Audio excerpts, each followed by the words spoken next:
గారు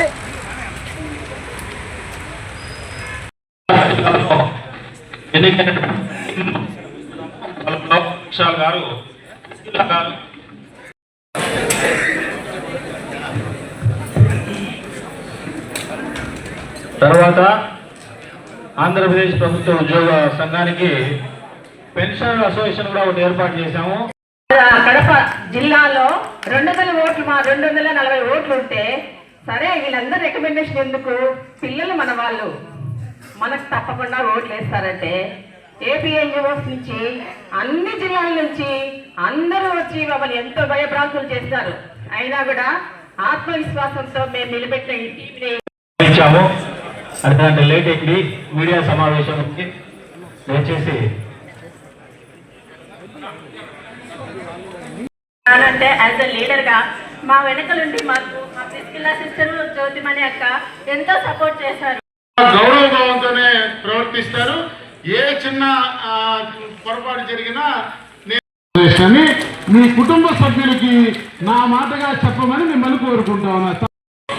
మహిళా ఉద్యోగుల యొక్క గౌరవానికి ఎటువంటి భంగము వాటిల్లేదని నేను మనస్ఫూర్తిగా చెప్తా ఉన్నా. ఎక్కడైనా ఎవరైనా సహచరులు కానీ ఈ సంఘంలో నాయకులు ఉమెన్ చెప్పుకోలేనటువంటి సమస్యలని మేము రిప్రజెంట్ చేసి వాటిని పరిష్కరించే దిశగా కృషి చేస్తామని చెప్పేసి నేను ప్రతిజ్ఞ చేస్తున్నాను. నిలబడతారని ఈ మహిళా విభాగం ప్రతినిధులందరినీ కోరుకుంటా ఉన్నాను. Thank you. సో నేను మీ నియామకం నేను చేసిన అభ్యర్థులకి స్పందనగా మీ అందరి తరఫున చైర్పర్సన్ గా అధ్యక్షురాలుగా ఉన్నవారు ఒక విషయం చెప్తారు.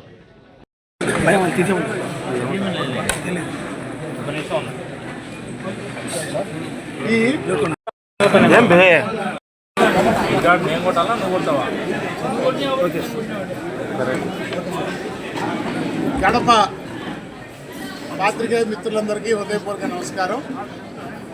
నా పేరు కేఆర్ సూర్యనారాయణ. నేను ఆంధ్రప్రదేశ్ ప్రభుత్వ ఉద్యోగుల సంఘ రాష్ట్ర అధ్యక్షుడిగా మా సంఘ నేతృత్వంలో ఉద్యోగ ఉపాధ్యాయ పెన్షనర్ సంఘాల ఐక్యవేదిక చైర్మన్గా ఉన్నాను. మా సంఘం రాష్ట్ర ప్రధాన కార్యదర్శిగా కడప జిల్లా అధ్యక్షుడిగా మొన్నటిదాకా ఇటీవల కాలం వరకు వ్యవహరించిన రమేష్ కుమార్ గారు ఉన్నారు. అలాగే ఐక్యవేదిక సెక్రటరీ జనరల్గా ఏపీ సిపిఎస్ ఎంప్లాయీస్ అసోసియేషన్ రాష్ట్ర అధ్యక్షులు బాజీ పఠాన్ గారు ఉన్నారు. రఘురామ్ నాయుడు గారు అగ్రికల్చర్ శాఖ రాష్ట్ర నాయకులే కాకుండా మా రాష్ట్ర కడప జిల్లా అధ్యక్షులుగా కొత్తగా రమేష్ గారి స్థానంలో ఎన్నికైన సందర్భంలో ప్రస్తుతం అర్జెంటుగా ఏదో ఉద్యమాలు కార్యాచరణ ఏమీ లేకపోయినప్పటికీ మా సంఘ సభ్యులని పీరియాడికల్గా ఇంటరాక్ట్ అవుతూ ప్రతినిధులతో, తాలూకా స్థాయి ప్రతినిధులతో రాష్ట్ర నాయకత్వం ఎప్పటికప్పుడు ఇంటరాక్ట్ అవుతూ ఉద్యోగులకి పేరుకుపోయినటువంటి ఉన్నటువంటి సమస్యల మీద, ఆ సమస్యల మూలాల మీద ఒక అధ్యయనపూర్వకమైనటువంటి వ్యవహార రీతిలో వాటికి ఉన్న పరిష్కార మార్గాలు ఏంటి అనే దాని మీద ఎప్పటికప్పుడు మేము అంతర్గత సమావేశాలు నిర్వహించుకోవడం అనేది పరిపాటి. అందులో భాగంగా ఈనాడు కొత్తగా రఘురామ్ నాయుడు గారు ఈ జిల్లా అధ్యక్షులుగా బాధ్యతలు చేపట్టిన తర్వాత జరుగుతున్న మొదటి సమావేశం ఇది కావటం, అందువల్ల రాష్ట్ర అధ్యక్షుడిగా నేను ఇక్కడికి రావటం. అది కాకుండా మీకు అందరికి కూడా తెలుసు, గత ప్రభుత్వంలో ఉద్యోగుల ఆర్థికపరమైనటువంటి హక్కుగా సంక్రమించిన ఆర్థికపరమైన ప్రయోజనాల చెల్లింపుల విషయంలో ఆ డిస్బర్స్మెంట్ ప్రాక్టీసెస్ ఏవైతే ఫైనాన్షియల్ కోడ్లో నిర్దేశించబడినటువంటి విధానాలను ఉల్లంఘిస్తూ మా జీపీఎఫ్ విషయంలో రాజ్యాంగ ఉల్లంఘన 266 అధికరణ పబ్లిక్ అకౌంట్లో ఉండవలసినటువంటి మా సొమ్ముని కూడా ఇతరత్ర అవసరాలకి వినియోగించినటువంటి పరిస్థితుల్లో సిపిఎస్ ఉద్యోగులకి వాళ్ళ జీతాల నుంచి 10% కట్ చేసి ప్రభుత్వం 10% కలిపి వారి ప్రాన్ అకౌంట్లో జమ చేయమని పిఎఫ్ఆర్డి చట్టం స్పష్టంగా నిర్దేశించినప్పటికీ వాటిని కూడా చెల్లించకుండా వారి ఖాతాలో జమ చేయకపోవడం వల్ల జరిగినటువంటి ఉల్లంఘనలన్నిటినీ కూడా